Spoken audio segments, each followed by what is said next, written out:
terroristas, sino a las fuerzas del orden. En las elecciones del año 90, el pueblo peruano eligió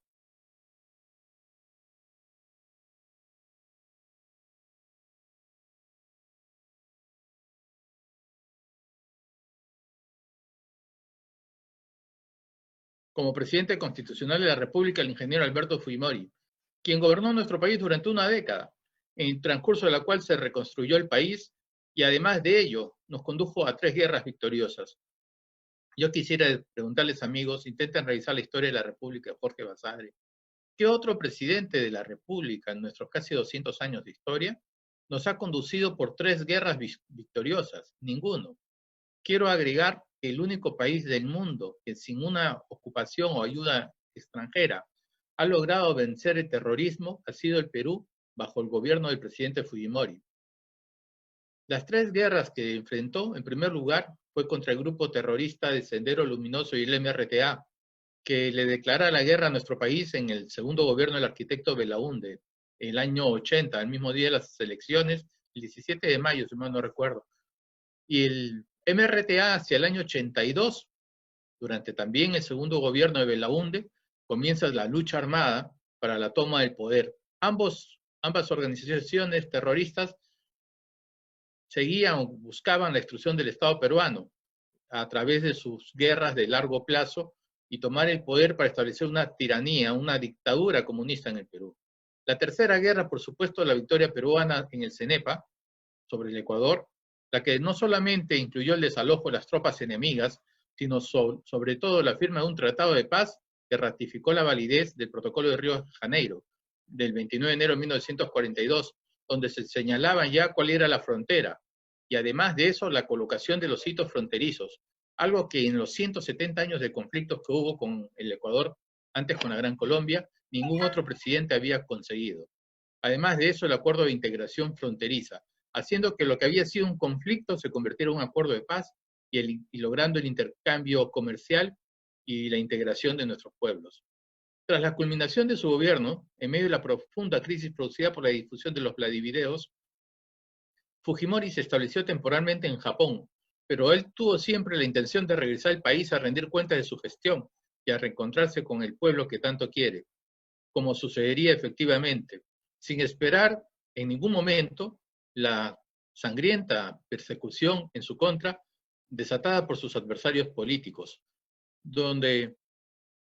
en la cual ellos han buscado responsabilizarlo por los actos no solamente de Alberto Fujimori, sino de cualquier otro funcionario de su gobierno, aplicando para ellos la famosa autoría inmediata e invirtiendo el principio jurídico según el cual se presume la inocencia de las personas y en cambio la culpabilidad se debe demostrar. En el caso, cuando se trata de Alberto Fujimori, siempre sus enemigos políticos presumen su culpabilidad y él tiene que demostrar su inocencia, lo cual es una aberración jurídica. La presente exposición, como les dije, solamente se trata de un tema de carácter histórico y lo que quiero es enfocarlo desde esa perspectiva y no de una política partidaria, porque en realidad el presidente Fujimori merece de todos nosotros un reconocimiento general. Esta foto me ha gustado, me ha encantado, la encontré en internet y es en realidad parte de lo que explica los éxitos de Alberto Fujimori. Cuando él asume el poder, ese era nuestro principal enemigo, el comunismo. Había generado no solamente el número de muertos y la destrucción del país, sino el daño económico que era superior a la propia deuda externa. Les digo con toda sinceridad y como historiador que cuando el paso del tiempo haga que las pasiones y los intereses se aquieten, que los sentimientos cedan ante la fuerza de la razón, los peruanos, sin excepción, recordaremos a Alberto Fujimori como el mejor presidente de la historia del Perú y uno de los más importantes héroes nacionales. El más importante de todos ellos, quizás porque venció a los que se atrevieron a hacerle la guerra a nuestra patria y nos dio la paz que habíamos perdido, sentando las bases de nuestro desarrollo. El primer mito que construyeron contra Alberto Fujimori era su supuesta nacionalidad japonesa. En realidad, el ingeniero Alberto Kenya Fujimori es hijo de Naoichi Fujimori y Mutsue Fujimori. Sus padres llegaron al Perú en el año 20, su papá primero, contratado para trabajar en la hacienda Paramonga, donde se dedicó al cultivo del algodón. Años después trabajó como sastre en Huacho, En el año 34 regresó al Japón y se casó con la mamá del presidente Alberto Fujimori, retornando al Callao el 23 de septiembre del año 34. Inicialmente los esposos Fujimori radicaron en Huacho, luego se establecerían en Girón Junín, en el centro de Lima. De ahí se trasladaría a la urbanización, bueno, el Fundo La Calera, actualmente la urbanización del mismo nombre, en lo que entonces era la urbanización Surquillo y le pertenecía al distrito de Miraflores. En la revista Caretas, en el número 1475, Cecilia Valenzuela, la famosa periodista, publicó un artículo en que, bajo el título Buscando la cuna de Fujimori, con ese titular, decía claramente que Fujimori no había nacido en el Perú. El contenido se transmitió también en el programa En Persona de César Hildebrand.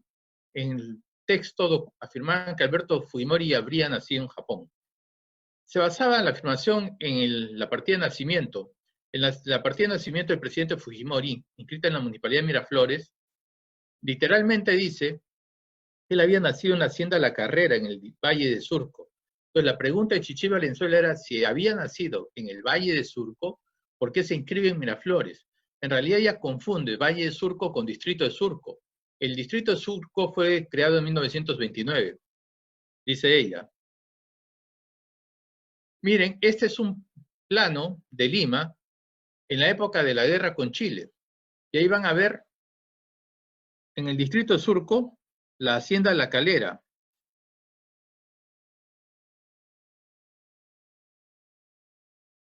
Donde está el cursor, esa zona corresponde a donde está el Hospital de Enfermedades Neoplásicas aproximadamente. Esa es la zona del Fundo La Calera. Al igual que la hacienda San Miguel de Surquillo, eran propiedad, inicialmente, fue propiedad de la Orden de la Merced, porque así lo dispuso el conquistador Francisco Pizarro el 18 de mayo de 1541. Antes de haber sido asignadas a la orden, ¿a quién le pertenecían en Tahuantinsuyo? Eran tierras del Sol, las tierras del Sol o del Inca. Estas tierras fueron repartidas por los conquistadores, no así las tierras de comunidades que ellos las respetaron. El 18 de mayo de 1541, Pizarro se le asignó a los mercedarios para el mantenimiento de su convento, que ustedes conocen en el centro de Lima. Los mercedarios, en inicios del siglo XVIII, la dividieron en dos: la hacienda San Miguel de Surquillo y San Miguel de Miraflores. San Miguel de Miraflores lo vendieron y se quedaron con San Miguel de Surquillo. Ambos, Miraflores y Surco, fueron elevados a la categoría de distritos en realidad por el mariscal Castilla el 2 de enero de 1857. Y el Surquillo recién se convertiría en distrito en el año 49 durante el gobierno del general Odría. Cecilia Valenzuela reiteraba en su acusación que no existía en el distrito de Surco ninguna hacienda con el nombre de La Calera. Pero en realidad su confusión era confundir el nombre del valle con el nombre del valle del río Surco con el nombre del distrito de Surco. Aquellos que no conocen el río Surco comienza o deriva del río Rímac, tiene origen prehispánico, en realidad es una red de canales que hasta ahora funciona y que abastecen de agua el 70% de los parques de la ciudad de Lima. Bueno, inclusive el distrito de Surquillo coge el nombre porque era parte del río Surco, de ahí salía una acequia que irrigaba esa zona de haciendas y de fundos, uno de los cuales era La Calera, en el cual en la época de la guerra con Chile se estableció uno de los reductos de la defensa de Lima. Justamente en ese reducto y en ese lugar nace el presidente Alberto Fujimori. Según la información de Valenzuela, la partida de nacimiento del presidente era falsa, porque dice que se supone que la señora Julia Pacheco Vega, la supuesta obstetriz, no era tal, sino era sencillamente una obrera chalaca, según dijo en su informe Cecilia Valenzuela. Entonces, resumiendo la acusación sobre la nacionalidad de Fujimori, la partida sería falsa, Fujimori no habría nacido en el Perú, por ende sus gobiernos habrían sido ilegítimos, pero en realidad estas acusaciones son sumamente falsas. ¿Cómo probar lo contrario? Bueno, en el diccionario biográfico del Perú del año 1943, que no lo tiene ni la Biblioteca Nacional, ni la Biblioteca del Congreso, ni la de San Marcos, bueno, en ese diccionario biográfico del Perú era como un gran directorio de todos los negocios y de los comercios de Lima, de los profesionales de Lima ofreciendo sus servicios. Y justamente en ese texto figura la obstetricia y enfermera Julia Pacheco, quien según esa biografía nació en Huacho el 5 de diciembre de 1899. La nota biográfica del texto la tienen acá al costado donde está el cursor, y en letra más grande transcrita en el lado izquierdo. Sus padres, Santiago Pacheco y Rosa de Pacheco. Estudió en el Colegio Santa María de Huacho y en la Escuela Mixta de Enfermeras, donde se obtuvo el diploma de enfermera el año 18, y se tituló de obstetriz en la Universidad de San Marcos en el año 25. Era jefe de enfermeras del Hospital Santana, y en la época que nace el presidente Fujimori, que es el tema que nos interesa, ella trabajaba como enfermera obstetriz en el dispensario prenatal de la maternidad de Lima. Además de eso, era una enfermera conocida y tenía su dirección en Girón Guanta 759. Ese es el dato que confirma que la señora Julia Pacheco sí existió, sí era enfermera y sí era obstetriz, que es la que firma en la partida de nacimiento del presidente Alberto Fujimori. Pero no solamente encontré ese texto, profundizando las investigaciones hace poco tiempo atrás, logré encontrar en los periódicos de 1903, en los años 30, y acá les traigo una demostración de eso, un aviso de la misma Julia Pacheco, en la que ella ofrecía sus servicios como obstetriz enfermera. Este aviso cualquiera lo puede confirmar acudiendo al diario La Crónica del 12 de octubre de 1934 y buscando en la página 15. Es decir, confirma que Julia Pacheco era obstetriz enfermera en una forma reiterativa. Además, logré encontrar la partida de bautizo de la señora María Julia Pacheco, que es la hija legítima de Santiago Pacheco y Rosa Bárbara. Ambos eran indígenas residentes en Tamaicaya y nació el 5 de diciembre de 1893. En realidad, por un acto de coquetería se había quitado la edad de sus otros en la biografía del Diccionario Enciclopédico de Lima del año 43. Fue bautizada por el cura vicario de la parroquia San Antonio Abad de la villa de Huaura, Toribio Cardona, el 9 del mismo mes, y su madrina fue Nicolás Sagrados, y actuó como testigo Claudio Delgado.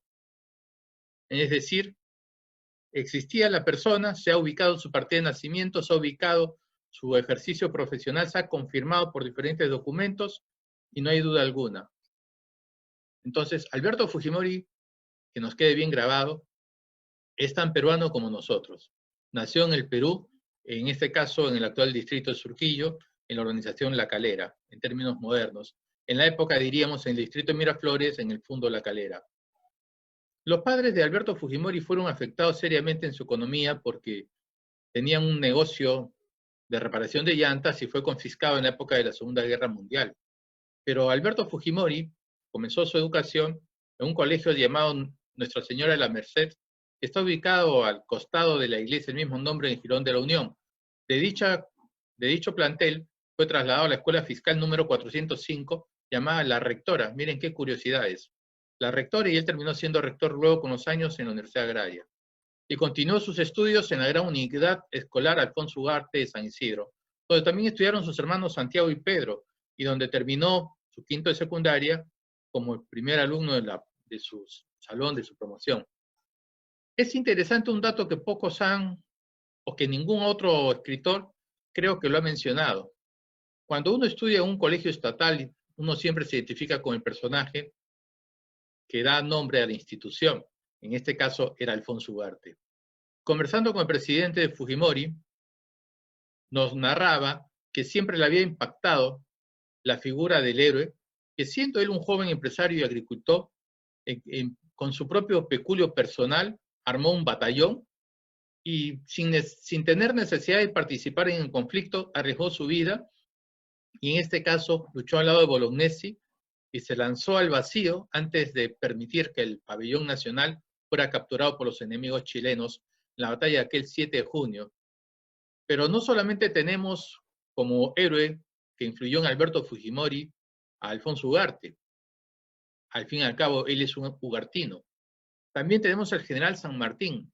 Recuerden que cada año, cuando el presidente Fujimori, desde pequeño, celebraban su cumpleaños con su familia, era el mismo año que recordamos, el mismo día del año que recordamos al general San Martín proclamando la independencia. Y uno de los hechos que siempre hay que tener presente es que cuando se va a entrevistar a Guayaquil, que era territorio del Perú, y que Bolívar, después de habernos pedido auxilios militares, me detengo, me salgo un poquito del tema y les cuento. Antes que Bolívar llegara al Perú, él en la llamada Gran Colombia había sido derrotado por las fuerzas realistas dirigidas por el mariscal de campo Melchor Aymerich, el 12 de septiembre de 1821. Desesperado por su absoluta derrota, le pidió refuerzos al general San Martín. San Martín había desembarcado en la bahía de Paracas con 4.118 hombres. El virrey de la época todavía le quedaban 24.000 hombres. Entonces, ¿cómo hizo San Martín para enfrentar al virrey? En realidad lo que había hecho que San Martín está en comunicación permanente con los patriotas peruanos. Ellos le habían pedido, le habían garantizado que con la presencia de un pequeño ejército sería por lo menos suficiente para derrotar al gran ejército realista. Viene San Martín con pocos hombres, pero con 15.000 fusiles, con los que se armó a los voluntarios peruanos. Miles de peruanos se incorporaron a su ejército. En los 2 años que estuvo San Martín en el Perú, de los 4.118 hombres que trajo, llegaron a ser 10.647. 2 años después, cuando se retira San Martín del Perú, de los 10.647, el 70% eran peruanos de nacimiento. Y además en las guerrillas y en los grupos de montoneros que hostilizaban al ejército realista, había más de 10.000 peruanos adicionales luchando contra los realistas. Es decir, que la independencia del Perú, y lo digo entre un paréntesis, no fue un regalo de San Martín y Bolívar, sino fue obra esencialmente del esfuerzo de los peruanos. Bueno, volviendo al tema de San Martín. Cuando San Martín llega a Guayaquil, le estaba reclamando a Bolívar porque era territorio peruano. Y Bolívar, cuando había sido derrotado por los realistas, le pidió refuerzos a San Martín. ¿Y a quién envió San Martín? A una división de tropas totalmente peruanas. 1.622 hombres dirigidos por Santa Cruz. Y van y intervienen y luchan heroicamente en la batalla de Pichincha el 24 de mayo de 1822, que es la batalla que le dio la independencia a la Gran Colombia. Y no fueron solamente esos 1.622 hombres, sino también una cantidad similar de voluntarios. En realidad, 3.000 peruanos lucharon en la batalla de Pichincha. ¿Cuántos hombres componía el ejército realista de Aymerich? Más o menos entre 3.000 y 4.000. Y los peruanos en esa batalla ya eran de por sí aproximadamente 3.000. Entonces, la presencia peruana es la que decide la victoria patriota en la Gran Colombia. Podríamos decir también nosotros, con bastante orgullo, que los actuales países de Colombia, Ecuador, Venezuela y Panamá fueron libertados gracias a la ayuda peruana. Lo mismo que ocurriría con Bolivia.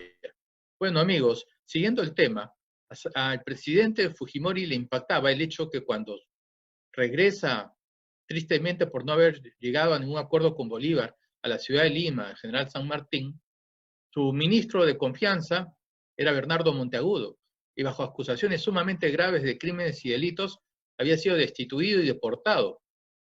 Y esto había hecho que San Martín renunciara al poder y se alejase del país.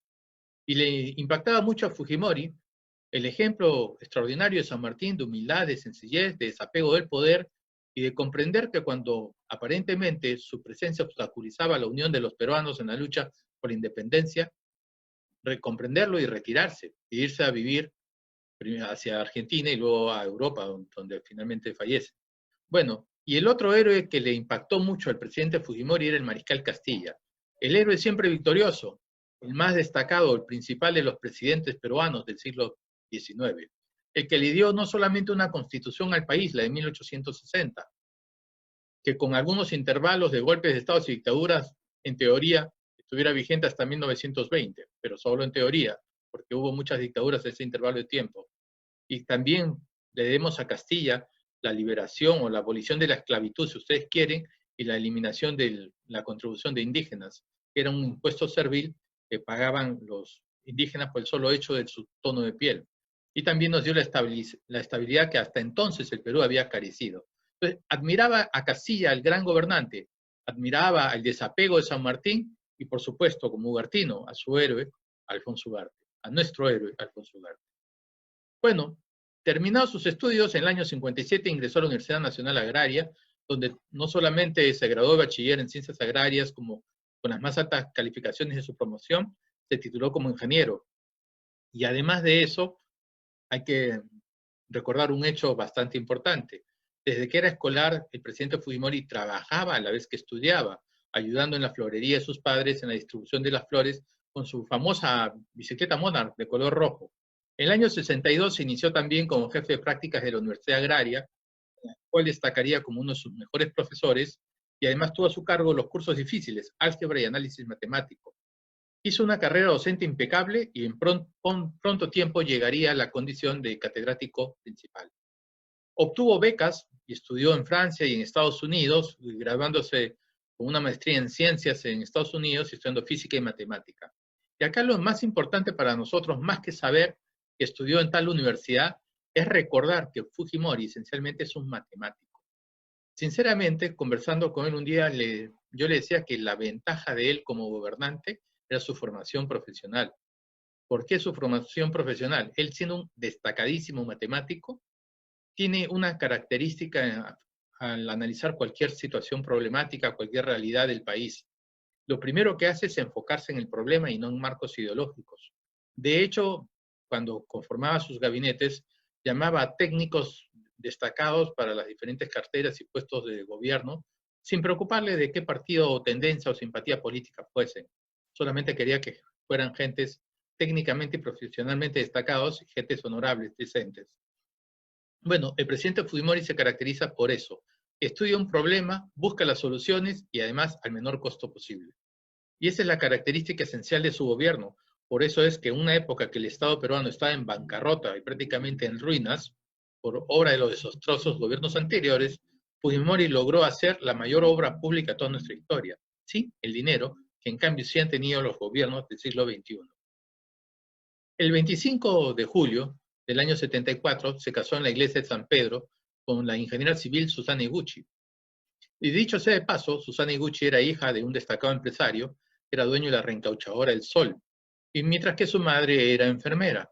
Sus padres trabajando, ella desde que estudiaba en el colegio Mercedes Cabello también estudiaba y trabajaba. A los 15 años terminó su secundaria, ingresó a la Universidad Nacional de Ingeniería donde se tituló. Un dato interesante, un dato curioso, uno de los clientes del negocio de su papá era el ingeniero Fujimori. Y justamente mientras ella se dedicaba a manejar la caja, es decir, los cobros, él le planteaba problemas matemáticos y dentro de la afición a las matemáticas surgió entre ellos el amor. Y así fue como se enamoraron y se casaron. Es decir, que de la matemática, que para muchos de nosotros es tan problemática, devino una relación sentimental y amorosa. Algo que en realidad pocas veces uno ha visto, por lo menos en mi vida, no conozco casos similares de gente que se enamora a través de la matemática. El matrimonio Fujimori-Gucci se dedicaría a la actividad empresarial en el rubro inmobiliario y además complementariamente a una academia de su propiedad. Mientras tanto, criaban a sus 4 hijos, a Keiko Sofía, a Hiro, Sachi y Kenji. Como todos sabemos, el año 94 se produjo la separación que todos conocemos. Dicho sea de paso, una de las mayores calumnias que siempre le hacen al presidente Fujimori es argumentar que como con el sueldo de profesor universitario podía pagar la educación de sus hijos. Y la primera aclaración que hay que hacer es que en realidad cuando se trata de calumnias, cuando se trata de mentir, hay un refrán que dice, para mentir y comer pescado hay que tener mucho cuidado. En realidad, la educación de los hijos Fujimori y Gucci de ese matrimonio, en realidad fue la prioridad siempre del presidente y de doña Susana, y fue la mayor inversión que hicieron. De hecho, como se dedicaban también a la actividad empresarial, los pusieron en un colegio excelente, pero que todos sabemos que es caro, el Colegio Sagrados Corazones La Recoleta.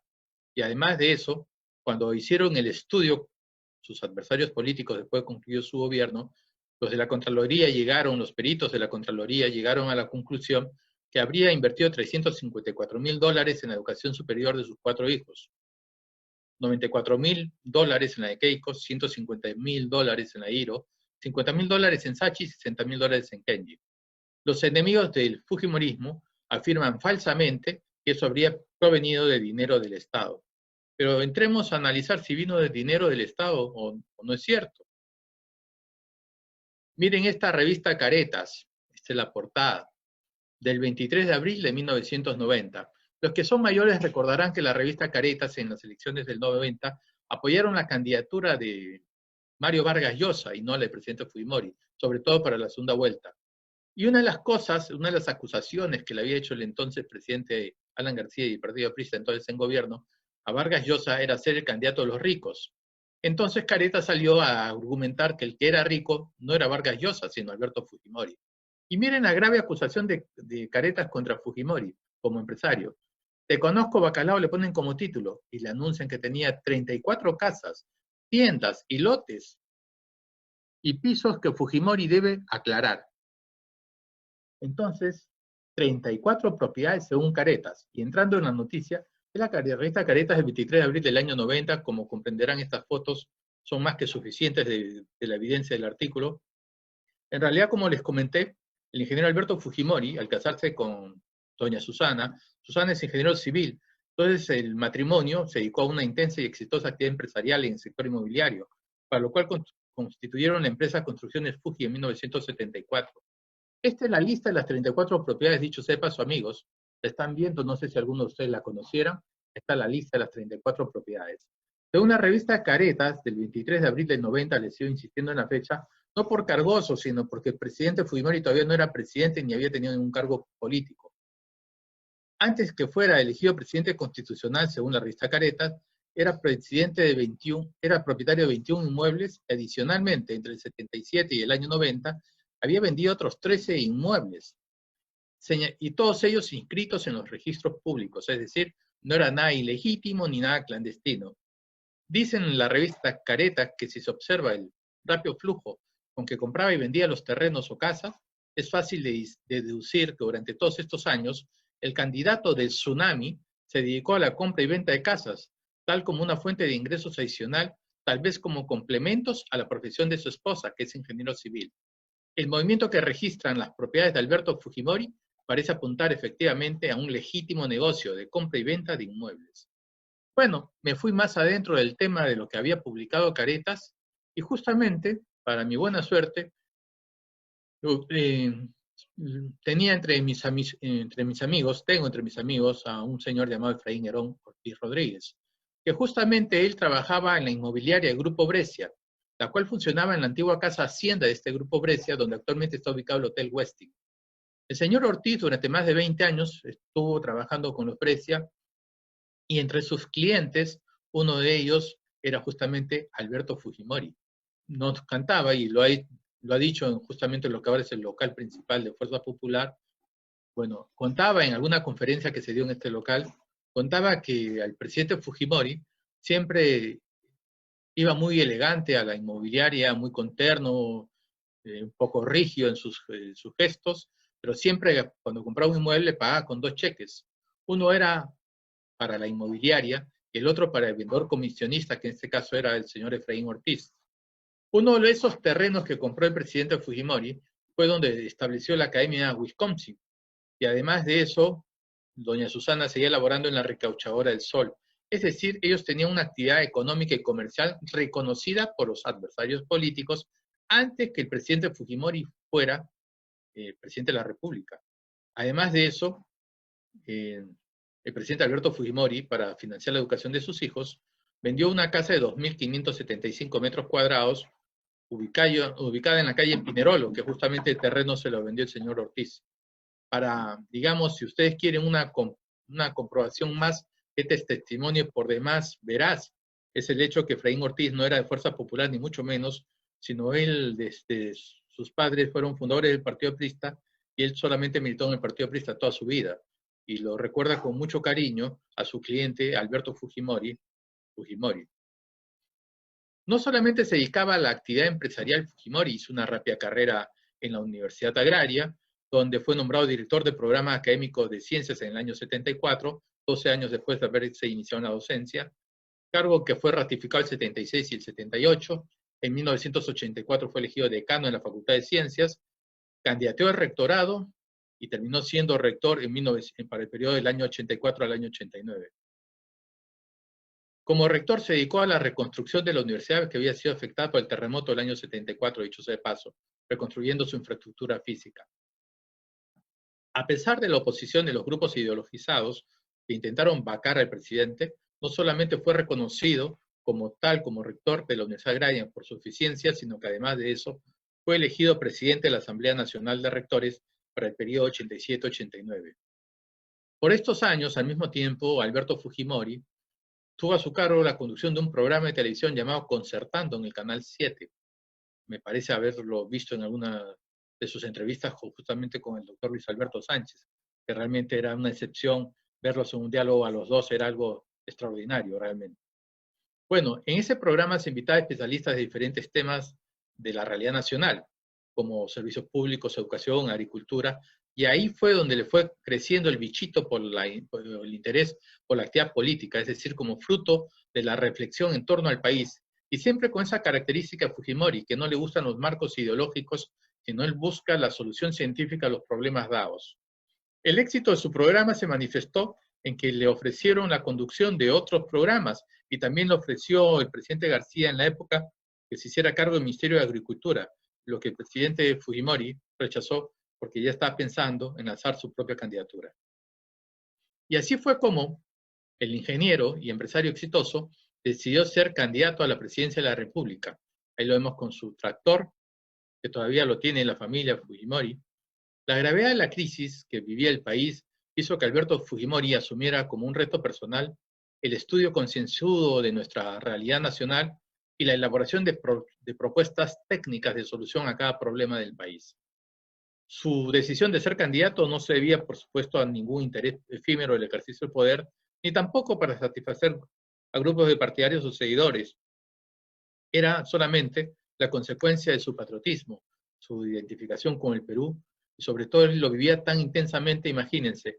Había nacido en la hacienda La Calera, donde estaba el reducto, donde la sangre peruana se derramó en defensa de Lima en la guerra con Chile. Había sido educado en el Colegio Alfonso Ugarte, de aquel agricultor y empresario exitoso que da la vida por la patria siendo muy joven. Y él, Alberto Fujimori, también era agricultor y empresario.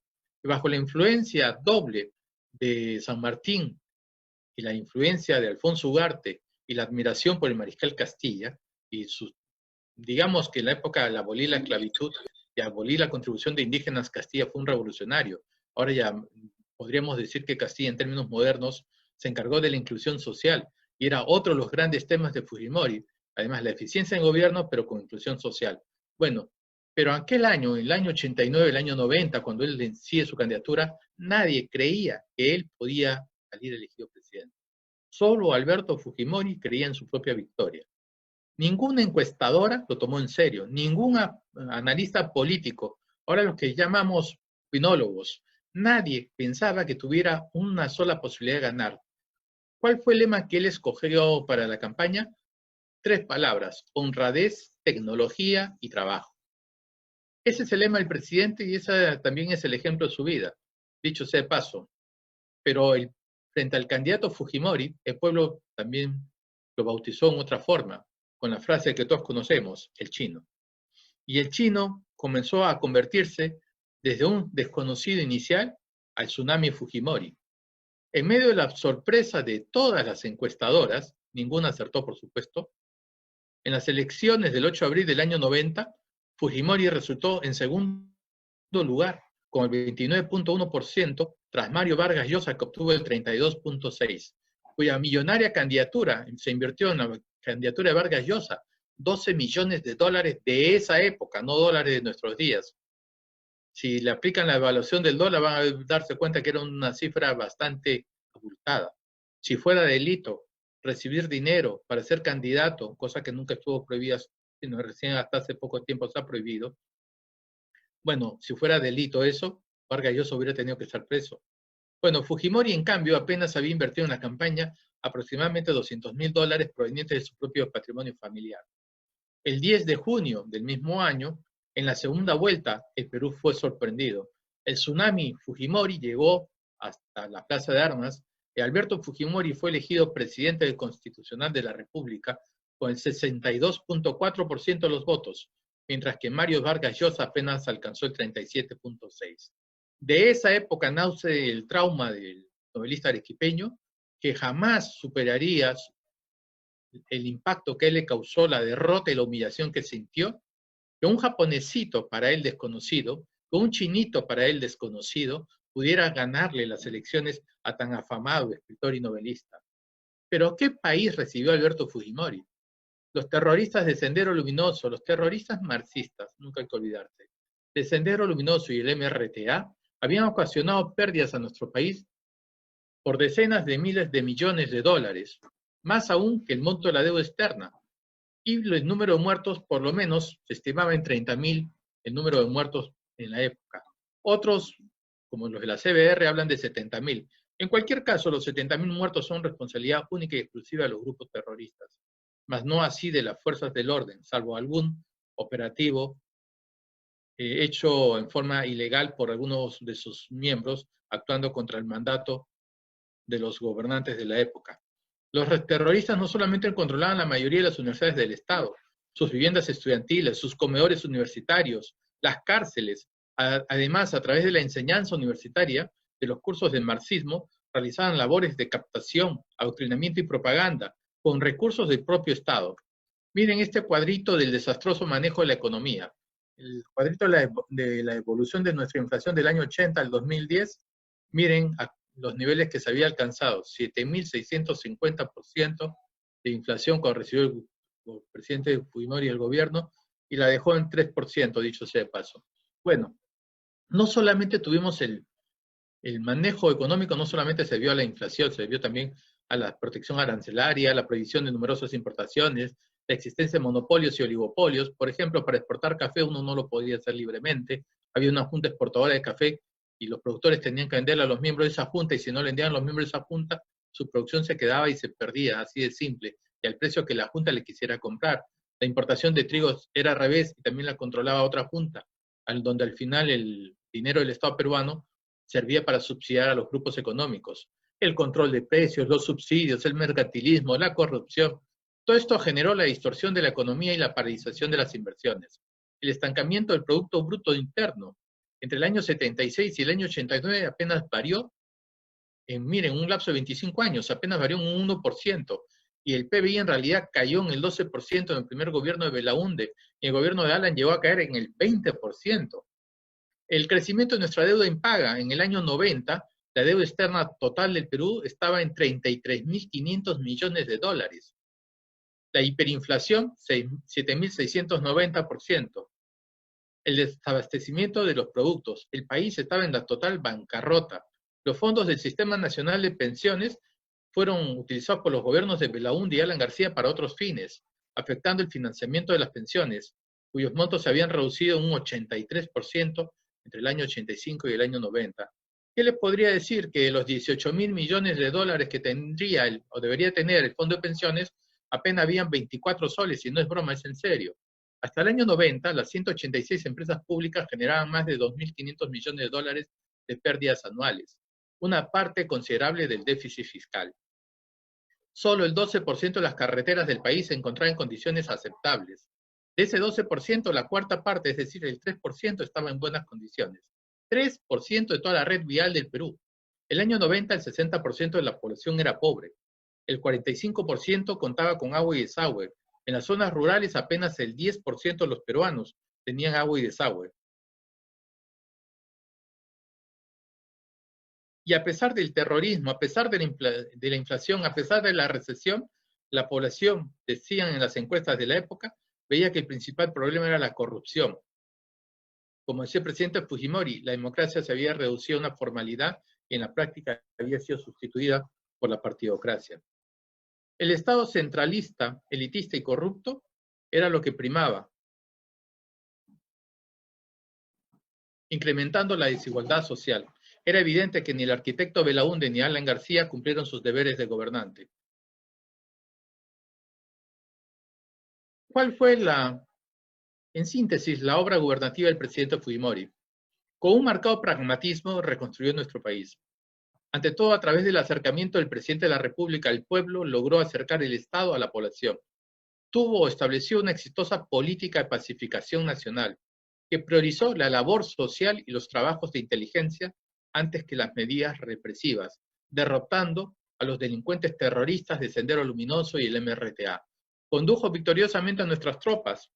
El caso de Alberto Fujimori es el único caso en 2 siglos de historia de nuestro país, en 200 años, es el único caso de un presidente civil que vaya a zona de combate en la frontera, en pleno conflicto internacional, a dirigir tropas peruanas, como sucedió con Alberto Fujimori en el CENEPA.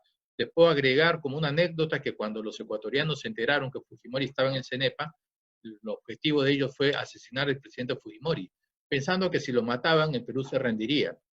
La respuesta de Alberto Fujimori, que fue enviada a través de los miembros de las comunidades nativas, porque la Fuerza Aérea en ese momento no podía acceder a la zona, la respuesta del presidente Fujimori fue: Si me matan, que la Marina de Guerra tome Guayaquil, que la Fuerza Aérea bombardee Quito y que el ejército peruano ocupe el Ecuador. Es decir, con Alberto Fujimori, un enemigo del Perú solamente tenía una opción, rendirse. Porque con Fujimori, dando la vida o no dándola, solamente había una opción para el Perú, ganar o ganar. Y así, en realidad, qué pena que no hemos tenido más presidentes como Fujimori en los otros conflictos de nuestra historia. Con ese valor fue como se consiguió la victoria sobre el Ecuador. Y la paz con el Ecuador, dicho sea de paso, amigos, que fue lograda en el segundo gobierno ya, permitió un crecimiento del 1000% de nuestro comercio bilateral, o sea que se multiplicó por 10.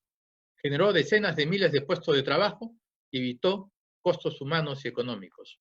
Hay una herencia del presidente Fujimori que nadie la puede negar, la Constitución Política del 93. El año 92, el 5 de abril, se produjo un golpe de Estado. Y al producir el autogolpe y disolver el Congreso, ¿cuáles fueron los motivos que alegó el presidente Fujimori? Si leen su discurso del 5 de abril del 92, o lo escuchan, se van a dar cuenta que uno de los motivos fue que el Congreso le había recortado las facultades como jefe de las Fuerzas Armadas para dirigir su accionar, incluyendo la posibilidad de declarar zonas de emergencia, en pleno conflicto con el terrorismo. Además de eso, alegaba el presidente que se habían dado los parlamentarios pensiones indebidas de cédula viva, haciendo vitalicios el cobro de sus emolumentos como pensionables y heredables. Esos son algunos de los motivos centrales. Además de eso, le habían observado la ley de presupuesto. Entonces, el presidente Fujimori se vio obligado por las circunstancias y por el marco legal y constitucional a una ruptura del orden constitucional que luego el mismo presidente la corrigió convocando elecciones del Congreso Constituyente Democrático. En ese intervalo entre abril y diciembre de 1992 se estableció el Gobierno de Reconstrucción y Emergencia Nacional. Y el presidente Fujimori, el año 92 se restableció el Congreso por elección popular y esta elección motivó que el Congreso Constituyente Democrático funcionara y aprobara la nueva Constitución Política del Perú y además tuvo facultades no solamente para dar constitución, sino para dar leyes y cumplirle las funciones de control político. Es decir, que en diciembre del año 92, como reconocían todos sus adversarios políticos en la época, fue restablecido el Estado de Derecho, que solamente su interrupción duró 8 meses de funcionamiento del Gobierno de Emergencia y Reconstrucción Nacional. Durante el gobierno del presidente Fujimori se construyeron más de 3.000 colegios. En realidad fueron 3.150 colegios. Se reconstruyó nuestra red vial, más de 12.000 kilómetros de carreteras asfaltadas y nuevas carreteras. Además de eso, 24.000 kilómetros de carreteras afirmadas. Se dotó de agua y desagüe y electricidad a millones de peruanos. Se mejoró la atención de la salud. Se creó el seguro social, el seguro escolar gratuito y se construyeron hospitales y postas. Pero ustedes dirán, si no había dinero, ¿cómo se hizo todo eso? La obra física en gran parte se hizo utilizando la capacidad del Estado. Me refiero a la Fuerza Armada, cuyos batallones de ingeniería salieron a hacer las obras públicas. Y en esta forma, al hacer las carreteras, las postas, los acueductos, los miembros de las Fuerzas Armadas se acercaron al pueblo. Y en vez de ir con fusiles a disparar a los campesinos bajo la acusación de terrorismo, se acercaron a ellos. Y en realidad, inclusive se armó el ejército campesino más grande de nuestra historia, que llegó a tener 400.000 hombres, las famosas rondas campesinas, dirigidas por nuestras Fuerzas Armadas. Y estas Fuerzas Armadas fue parte de la estrategia que logró la victoria sobre el terrorismo. Además de eso, se mejoraron las pensiones, avanzó en la igualdad de género, de los derechos de hombres y mujeres, no de la ideología de género que tan perversa es, sino la igualdad de derechos de hombres y mujeres. Se privatizaron numerosas empresas públicas, se construyeron centrales y minicentrales eléctricas y 24 cárceles modelos en todo el Perú. Quisiera decirles algo sobre la política de pacificación.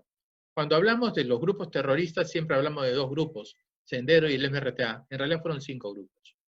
Los primeros 3 grupos terroristas que le declararon la guerra al Perú y se le hicieron, fueron o actuaron durante el primer gobierno del arquitecto Fernando Belaúnde Terry. Fueron el movimiento de izquierda revolucionaria de Luis de la Puente Uceda, que lo ven en la foto en el centro, el MIR. El Ejército de Liberación Nacional de Héctor Béjar y el Frente Izquierda Revolucionaria de Hugo Blanco.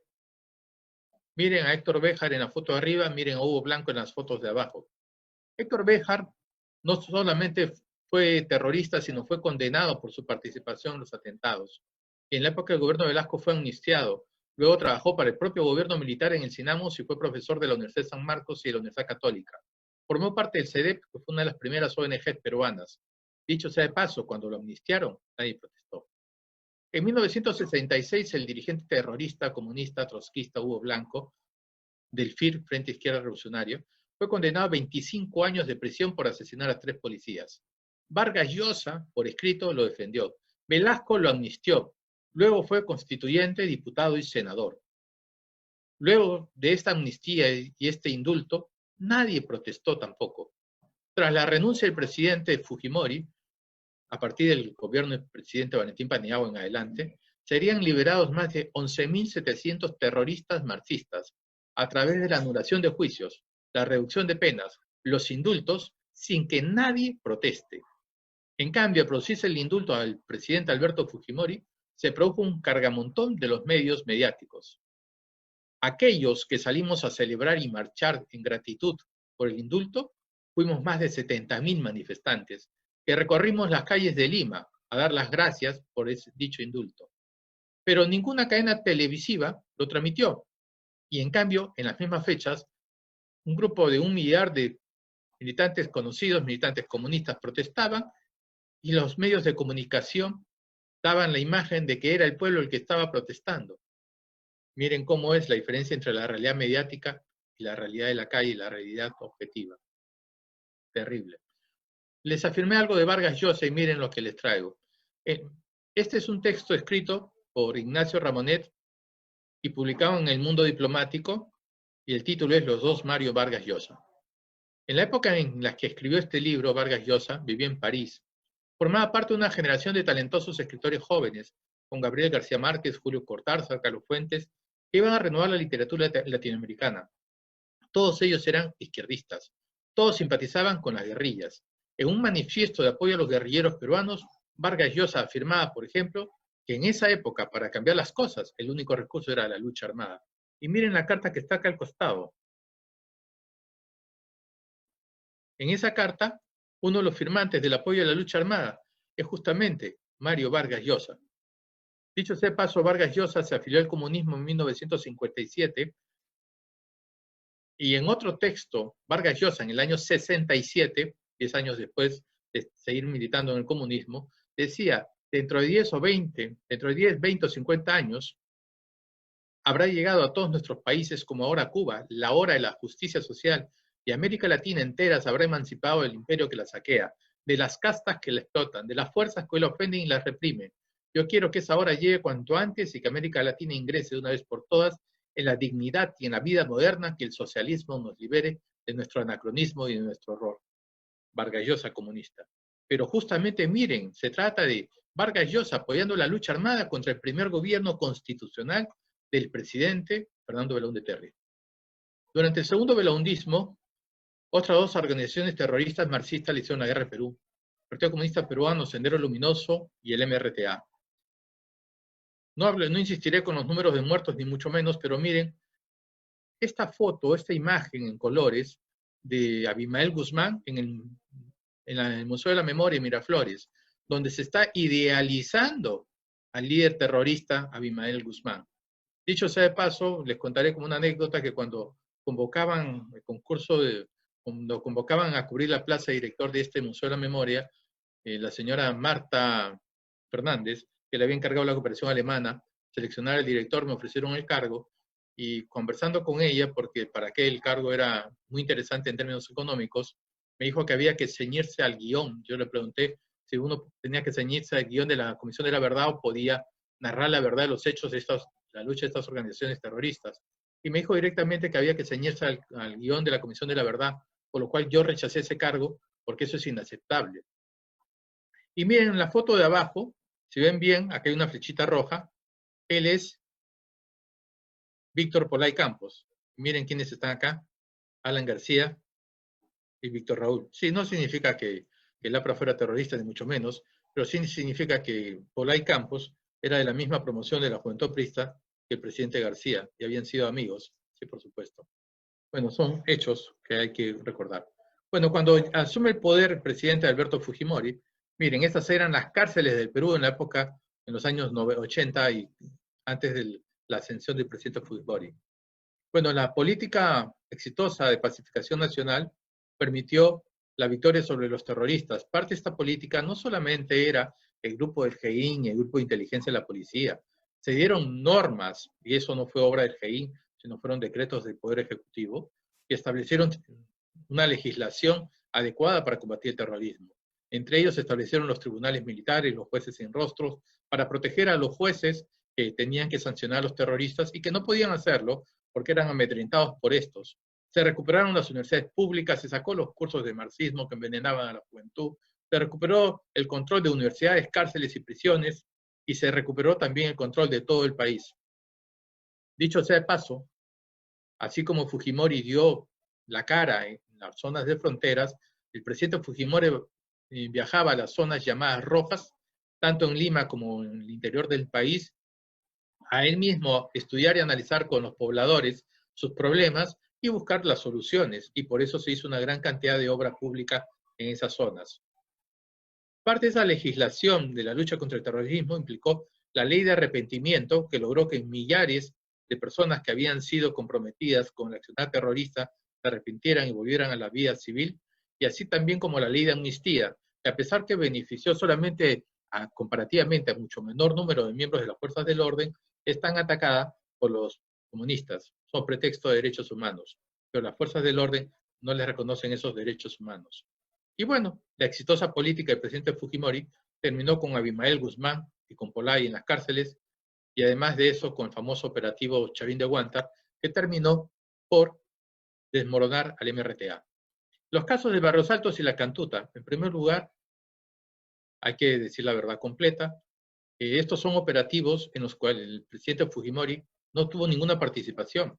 Y cuando se denunció los hechos, el presidente Fujimori dispuso la inmediata intervención del Poder Judicial y Ministerio Público. No lo ordena directamente, sino lo pide, porque recuerden que estos poderes, esas instituciones son autónomas. Se supone que alegaron como prueba de que Fujimori había conocido los hechos el hecho de que el presidente Fujimori durmiese en diferentes lugares, entre ellos el servicio de inteligencia. En realidad solo hacía el presidente Fujimori por las constantes amenazas en su contra, e inclusive la existencia de atentados contra el presidente. Además, porque habría otorgado una felicitación a 10 miembros del Grupo de Análisis de Inteligencia Estratégica del CIN. Entre los 10 miembros habrían 4 del denominado Grupo Colina. Sin embargo, dicha felicitación era de agosto del año 91, antes que se produjeran los hechos del Grupo Colina. Con esas pruebas, entre comillas, se sentenció a Alberto Fujimori. En realidad, la realidad de los hechos es que ni Martín Rivas, ni ninguno de los integrantes del Grupo Colina, jamás se reunió ni conoció al presidente Alberto Fujimori. Y trabajaban para el gobierno en esas funciones desde el gobierno de Alan García. En cuanto se denunciaron los hechos, les insisto, estos fueron denunciados e investigados por el Ministerio Público y el Poder Judicial. ¿Cómo le hayan responsabilidad al presidente Fujimori? Bajo la supuesta autoría inmediata. El autogolpe lo hemos explicado. Una acusación contra el presidente Fujimori es que en teoría no habría combatido el narcotráfico, pero estas son las cifras oficiales del gobierno peruano y de la DEA sobre narcotráfico. Solamente les quiero pedir, que ya sé que me estoy pasando el tiempo, que miren la evolución del cuadro de la producción de hojas de coca.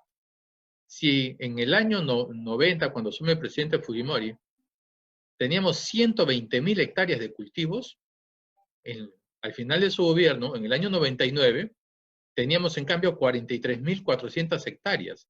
Es decir, que se habían reducido a la tercera parte, cosa que ningún otro gobierno había logrado ni ha logrado en toda nuestra historia. Otro de los mitos contra el presidente Fujimori es el de las donaciones japonesas. Se supone que habrían acusaciones de Japón de un mal manejo de donaciones que le habrían hecho al presidente Fujimori o a su ONG durante su gobierno. Pero en realidad, como todos sabemos, el presidente Fujimori fue a vivir a Japón y no había nadie que lo denunciara por supuesto mal manejo. Además, mientras que el monto de donaciones que recibió a Penkai sumaba $20.191.658, El monto que invirtió sumó $21.048.230, habiendo una diferencia casi en $900.000 más que se gastaron de más que lo que se había recibido, y que fueron producto de los intereses de ese propio dinero. Parte de estas obras las tenemos acá. Sé que me he excedido el tiempo, no quiero fastidiarlos tanto, pero sí solamente decirles que jamás hubo denuncia de ningún japonés por un supuesto mal manejo de sus donaciones. Es una invención de sus adversarios políticos del Perú. La gran pregunta, ¿se enriqueció el presidente Fujimori en el gobierno? La respuesta es bien simple. Tras 20 años, nunca se ha encontrado una cuenta, una propiedad, nunca se ha encontrado un bien que mostrara este supuesto enriquecimiento indebido. Tanto es así que en la época del gobierno de Toledo se mandó a hacer una investigación a la agencia Kroll y al final el resultado fue tan favorable al presidente Fujimori que el gobierno tuvo que esconderlo. En cuanto a las esterilizaciones forzadas, estas tampoco jamás existieron, y esto ya fue sentenciado en tantas veces y tantas veces más se tendrá que investigar. Sí quisiera tratarles, para finalizar, el tema de la supuesta tortura a la señora Susana Iguchi.